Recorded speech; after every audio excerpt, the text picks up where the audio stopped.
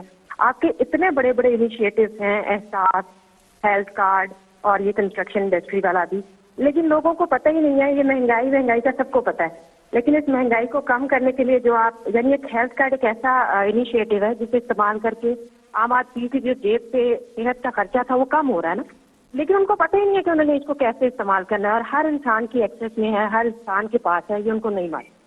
اور سر دیکھیں, یہ بہت بڑا, مجھے آپ کی میڈیا ٹیم کے لیے کہنا پڑے گا کہ اگر 4 پل اور 4 سڑکیں بنا کے شہباز شریف پنجاب کا ہیرو بن سکتا ہے اور ایک اسٹیبلش ہیرو سے زیرو بن رہا ہے, تو sir I am sorry to say but it's a huge failure on behalf of your media team.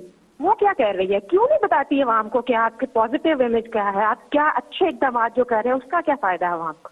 عوام کیوں پی ٹی آئی کی گورنمنٹ کو گالیاں دے رہی ہے؟ جی شکریہ. دیکھیں,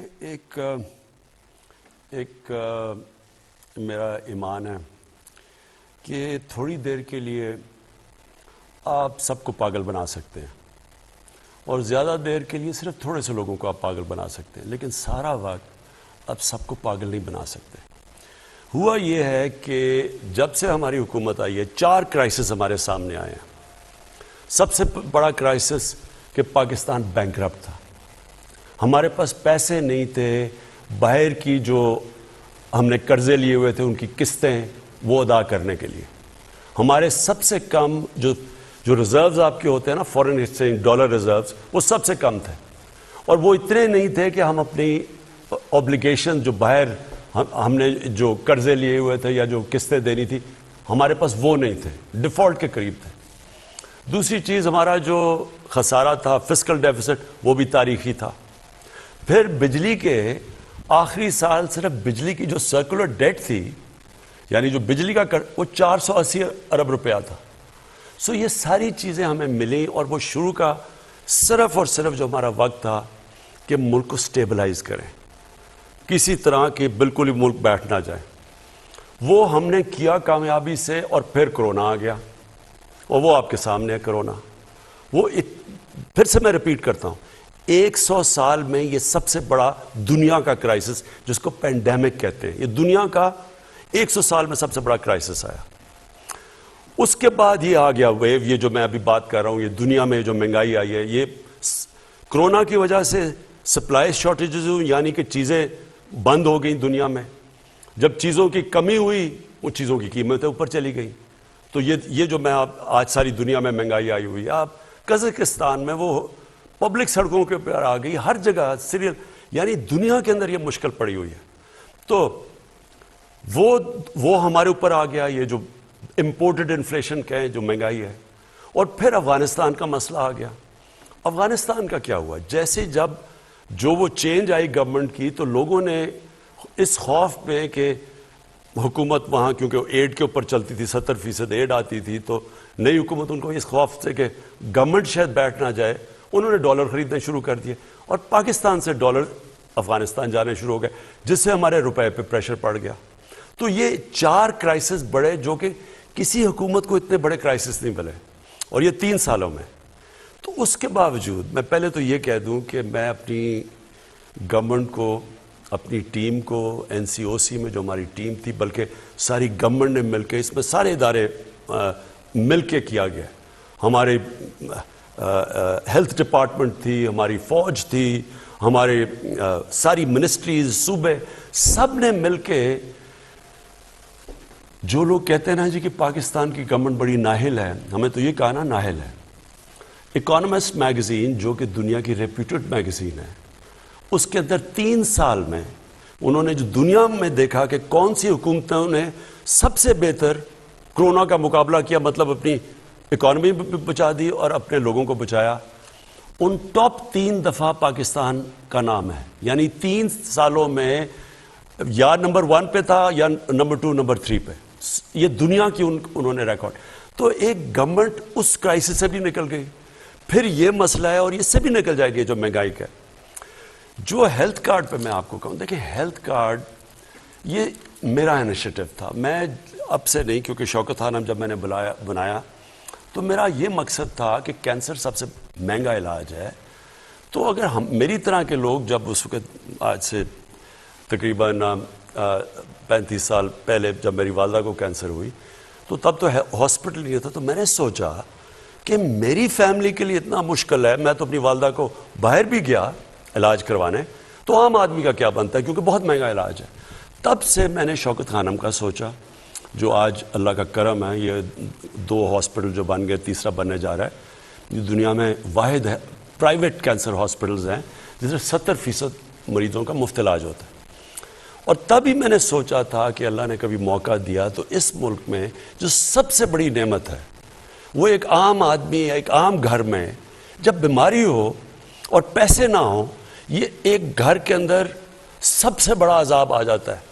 وہ ساری چیزیں بیچ دیتے ہیں، وہ قرضوں میں چلے جاتے ہیں، صرف کہ اب کون دیکھ رہا ہے، میری ماں یا میرا باپ بیمار ہے یا میرے بچے بیمار ہیں، وہ سب کچھ لوگ داؤ پہ لگا دیتے ہیں صرف ان کا علاج کروانے کے لیے۔ تو تب سے میں نے سوچا تھا ہیلتھ انشورنس کا، کہ ہر گھر کے پاس 10 لاکھ روپیہ ہو، کسی بھی ہسپتال میں جا کے علاج، گورنمنٹ میں نہیں، کسی بھی ہسپتال میں جا کے اپنا علاج کروا سکے۔ اور یہ بڑا رسک ہے، بڑا پنجاب نے صرف 400 ارب روپیہ اس پہ لگایا ہے۔ کبھی اس ملک کی تاریخ میں کسی نے سوچا ہے کہ سوشل ویلفیئر کے لیے اتنا زیادہ پیسہ لگاؤ؟ کبھی کسی نے سوچا، کبھی ذہن میں بھی کسی کے آیا؟ یہاں تو وہ لوگ بیٹھے ہوئے ہیں جو ٹیسٹ کروانے کے لیے لندن چلے جاتے ہیں، سارے ان کے علاج اور ان کے رشتہ داروں کے باہر ہوتے ہیں، ان کو کیا پتا چلے کہ عام آدمی کے اوپر کیا گزرتی ہے؟ تو یہ صرف ہیلتھ کارڈ نہیں ہے، یہ ایک ہیلتھ سسٹم ہے۔ اس سے کیا ہوگا؟ ہوتا کیا، صرف بڑے شہروں کے اندر پرائیویٹ ہاسپٹلز بھی ہیں اور ڈویژن ہیڈ کوارٹرز پہ جا کے گورنمنٹ ہاسپٹل بھی تھوڑا بہت علاج کرتے ہیں، لیکن آپ ڈسٹرکٹس میں، دیہات میں چلے جائیں، وہاں ہاسپٹل ہی نہیں ہے۔ وہاں اگر ڈسٹرکٹ ہاسپٹل میں ڈاکٹر نہیں ملتے، وہ آگے شہروں میں آنا چاہتے ہیں۔ تو یہ جو ہیلتھ کارڈ کا مطلب یہ ہوگا کہ اب دیہاتی علاقوں میں بھی، کیونکہ ہر انسان کے پاس ایک ہیلتھ کارڈ ہوگا، تو وہ جا کے پرائیویٹ سیکٹر کے ہاسپٹل جائیں گے اب دیہاتوں میں، کیونکہ اب لوگوں کے پاس تو ہوگا نا، وہ جا کے اپنے علاج کے لیے پیسے دے سکتے ہیں۔ تو انشاءاللہ یہ صرف ہیلتھ کارڈ ہی نہیں ہے، اور یہ پاکستان کی تاریخ کا سب سے بڑا سوشل ویلفیئر کا پروگرام ہے جو ہمیں فلاحی ریاست کی طرف لے کے جا رہا ہے، لیکن یہ ہیلتھ سسٹم بھی ہے۔ اس سے ہسپتالوں کا، پرائیویٹ سیکٹر ہسپتالوں کا جال پھیلے گا، اور پرائیویٹ سیکٹر ہاسپٹلس کے لیے ہم پوری کوشش کر رہے ہیں ان کو سستی زمینیں دیں، ان کی ساری جو اکوپمنٹ باہر سے ہے وہ ڈیوٹی فری ہو، تاکہ وہ پھر اگر وہ پیسہ بنائیں گے تو وہ ان علاقوں میں جائیں گے اور ہمیں، ہمارے لوگوں کو علاج ملے گا۔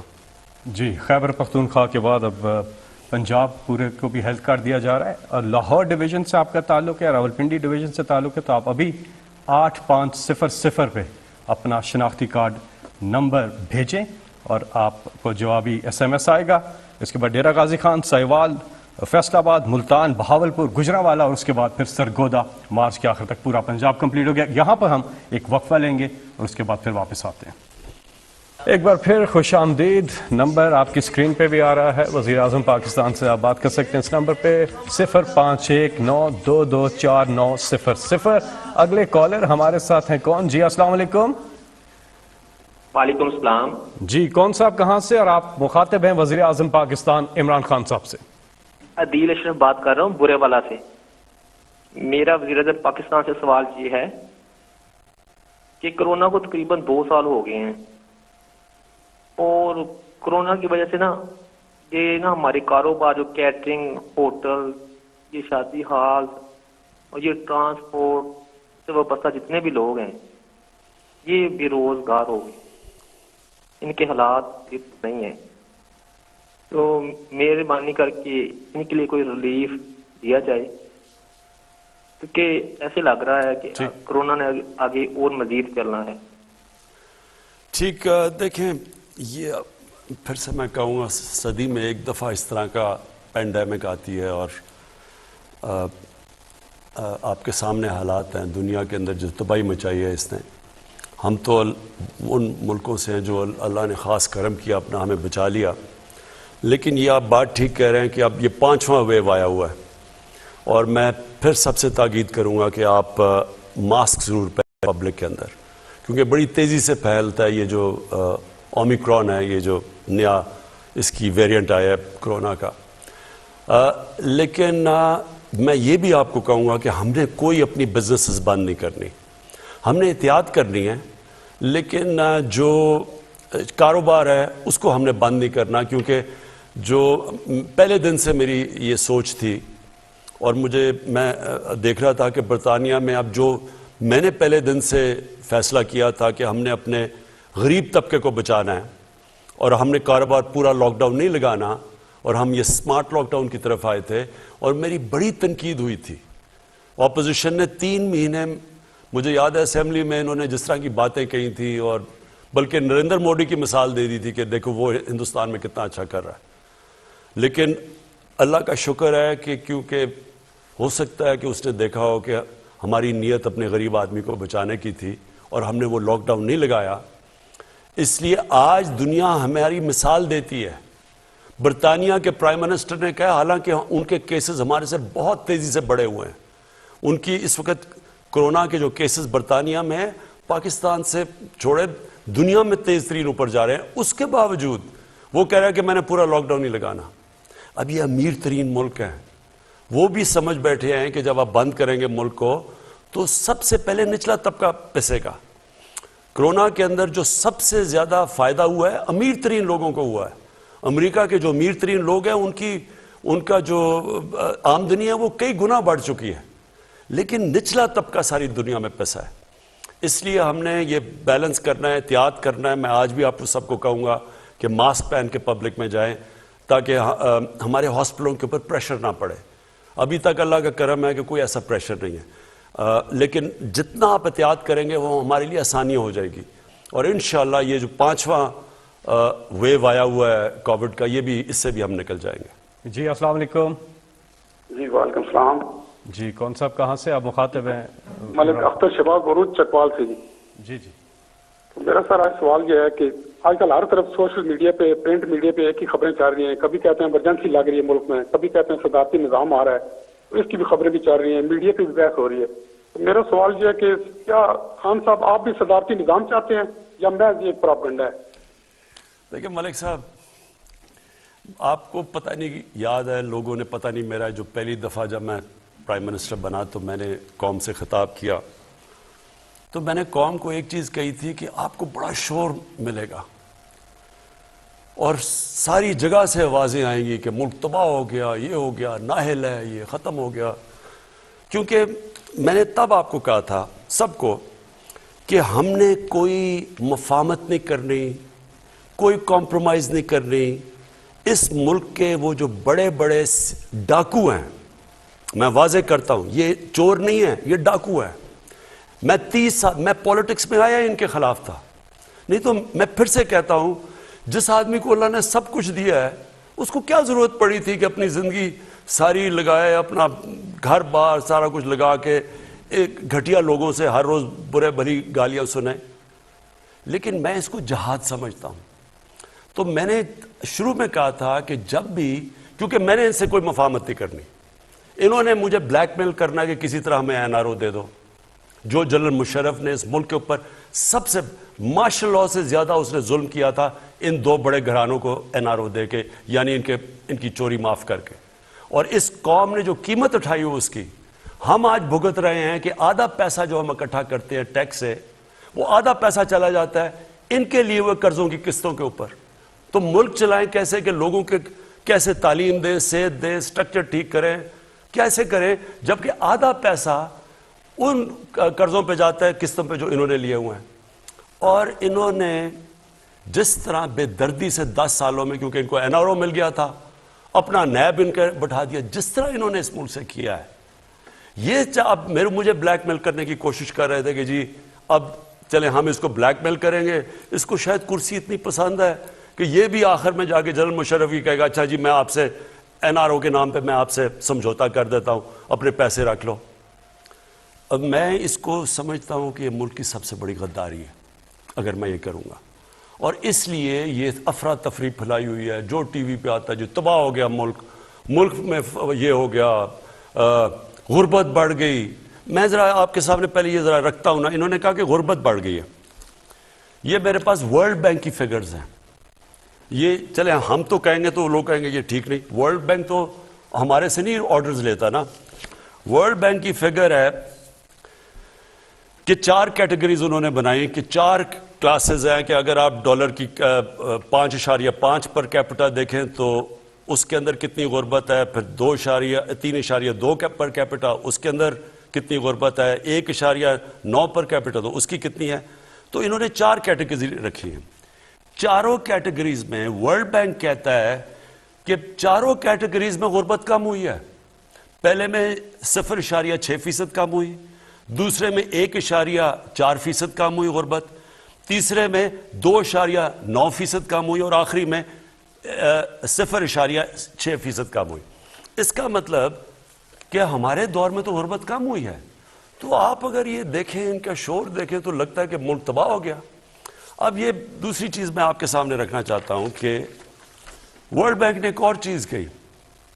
ابھی انہوں نے ورلڈ بینک نے پاکستان کی خود ویریفائی کر کے انہوں نے فگرز لگائی ہے کہ پاکستان میں جو دولت میں اضافہ ہوا ہے، یعنی جی ڈی پی میں اضافہ ہوا ہے، سالانہ جی ڈی پی میں، سالانہ دولت میں جو اضافہ ہوا ہے وہ 5.37% ہے.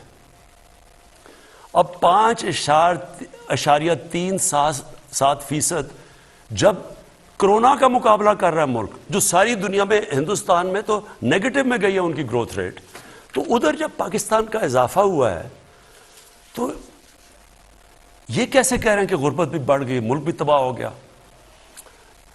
ایک اکانومسٹ کی آ گئی ہے کہ جو ٹاپ 3 ملک ہیں جس نے سب سے بہترین طریقے سے، یعنی اہلیت تھی اتنے بڑے کرائسس کا مقابلہ کرنے کے لیے، اور دوسری طرف ورلڈ بینک کہہ رہا ہے کہ یہ 5.37% ہماری اکانومی بڑی ہے. تو میں آپ سوال پوچھتا ہوں کہ یہ کدھر سے تباہی آ گئی؟ میں خود تسلیم کرتا ہوں کہ دنیا کے اندر مہنگائی آئی اور کئی طبقے، تنخواہ دار طبقے کے اوپر مشکل وقت ہے، ساری دنیا میں مشکل وقت ہے. لیکن مجھے یہ بتائیں کہ آپ اگر شام کو ٹی وی دیکھیں اور جو ان کی باتیں سنیں، وہ 2 آ جاتے ہیں، ایک بیچارہ تحریک انصاف کا معصوم بیٹھ جاتا ہے، وہاں باقی اینکر بھی مل جاتا ہے، وہ 2 ان کے ساتھ جو دوسرے ہوتے ہیں، ملک مارا گیا، تباہ ہو گیا، یہ ہو گیا. تو یہ کیسے بتاتے ہیں اگر تباہ ہو گیا تو 5.37% ملک کی اکانومی بڑی کیسے ہے؟ اور میں آپ کو بتاتا ہوں بڑی کیسے ہے. اگر آپ، اور میں یہ بھی چاہتا ہوں، میں اپنے صحافیوں سے چاہتا ہوں کہ دیکھیں اتنی مایوسی کئی دفعہ پھیلا دیتے ہیں کہ وہ لوگ بیچارے سمجھتے ہیں کہ یہ تو ملک آج گیا تو کل گیا.